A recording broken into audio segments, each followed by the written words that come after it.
हवाई वाहतुकीचे फायदे. Advantage of air transport. तर हवाई वाहतुकीचे जे विविध फायदे आहेत ते आपण या ठिकाणी पाहणार आहे. हवाई वाहतूक ही विशेषतः विमान आणि हेलिकॉप्टर याच्या साहाय्याने केली जाते. अत्यंत वेगवान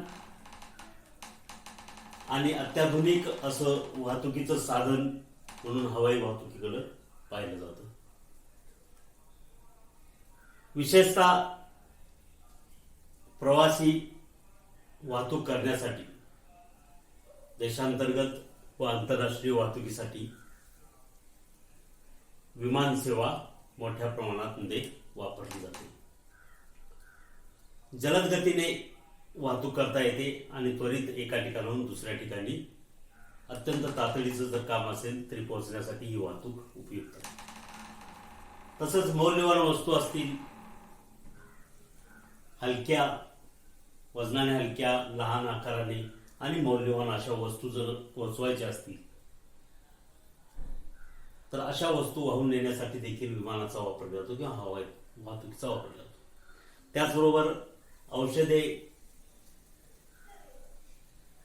ही तातडीने पाठवायची असतील, दुसऱ्या देशातून औषधे मागवायची असतील तर अशा वेळी देखील हवाई वाहतुकीचा वापर केला जातो. तर एक नियमित, सातत्यपूर्ण आणि कार्यक्षम असा वाहतुकीचा प्रकार ही हवाई वाहतूक किंवा विमान वाहतुकीमध्ये आहे. जे ठरलेलं वेळापत्रक आहे त्यानुसार तेवढ्या वेळेतच त्या ठिकाणी वेळापत्रकानुसारच हवाई वाहतूक होते. विलंब होण्याचा याच्यामध्ये शक्यतो प्रश्न येत नाही, उद्भवत नाही. त्यामुळे अतिशय विश्वासार्ह, विश्वासपूर्ण अशी हवाई वाहतूक आहे. त्याचबरोबर याच्यामध्ये अपघाताचं प्रमाण हे अगदी कमी असतं. सुरक्षितता देखील अधिक असते. प्रवासी वाहतुकीसाठी हवाई वाहतूक ही अतिशय उपयुक्त अशी वाहतूक समजली जाते. वेळेची बचत होते. प्रवास खर्च जरी जास्त असला तर वेळ मात्र अगदी कमी लागतो. त्यामुळं बहुतांश लोक,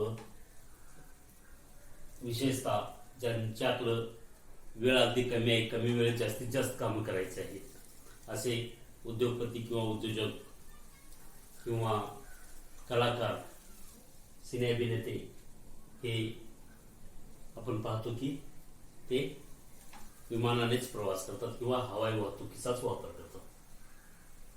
दूरवर प्रवास करता येतो, कमी वेळेमध्ये प्रवास करता येतो.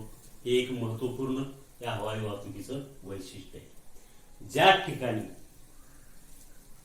अजून एक वैशिष्ट्य आहे, ज्या ठिकाणी इतर कोणतीही वाहनं पोहोचू शकत नाही अशा ठिकाणी हवाई वाहतूक उपयुक्त ठरू शकते. उदाहरणार्थ, एखादा मोठा डोंगर आहे आणि त्याच्यावर पठार आहे.